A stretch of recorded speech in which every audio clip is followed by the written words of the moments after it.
you have been advocating for the Jets to stick with Sam Darnold, but in your mock draft, you project them to take Zach Wilson out of BYU at number 2. So what do you make of what Corey Davis just said?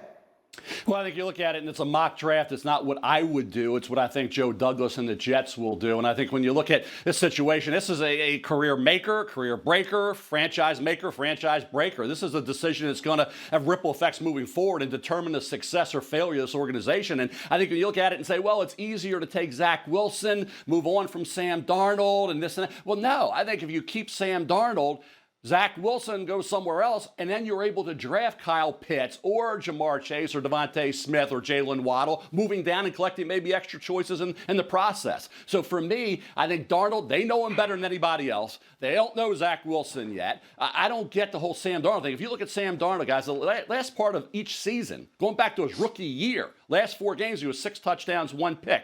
Last year, in last 5 games, 6 touchdowns, 3 picks. In 2019, last 9 games, 14 touchdowns, 5 picks. So this notion that Sam Darnold's been a disaster isn't accurate. He hasn't had much around him. Had the mono, then he had the shoulder. And if you really look at late in the year, in all 3 seasons, he's done pretty well, and he's kind of righted the ship. Now you surround him by better talent. That starts with a Kyle Pitts, if you can get him, by moving down, or at 2, rather than going with a quarterback you know nothing about. So for me, I would go Darnold. Do I think what the league's telling me is they may take Zach Wilson? That's why in a mock draft, I left Zach Wilson there to the New York Jets.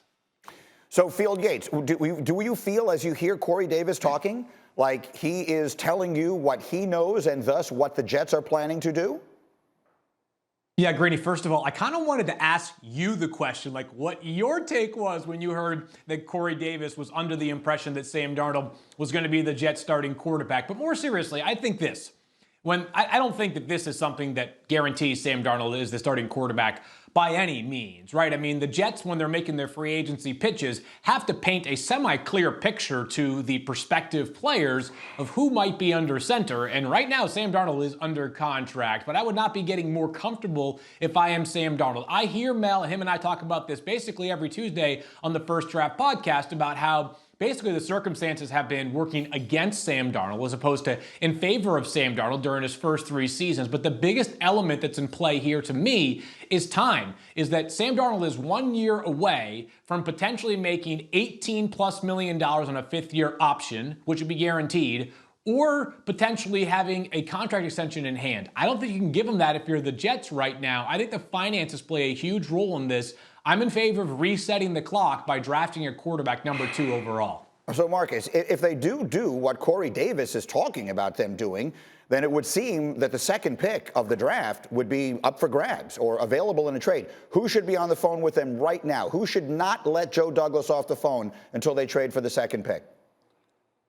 Oh, man, it is the teams behind them that wants to come up. Obviously, you look at the Falcons, they may want to come up. You look at any of those teams that's thinking about QBs. The Patriots, with all they've done in the offseason, should be on the phone as well. But when you look at what Mel and what Phil just said, like, you're going to reach out. Obviously, teams are talking to everybody, and Mel knows that as well as anybody with how these teams want to operate. But I'm in the same vein, like, build around Sam Darnold.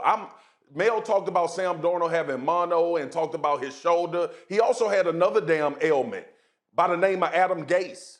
And I'm not going to judge him because he was with an incompetent coaching staff, period. So look, when we start talking about these quarterbacks, especially Sam Darnold, we have to remind ourselves the conditions and the culture that Sam Darnold was trying to be a good quarterback under. Give him an opportunity to show under a competent coaching staff. We hope, if he can have success or not. And $18 million ain't a lot of money, Phil. They can pay that. And first of all, what you're saying there, I agree with regardless of what they do, whether he gets to rehabilitate in New York or someplace else. I think you're 100% right.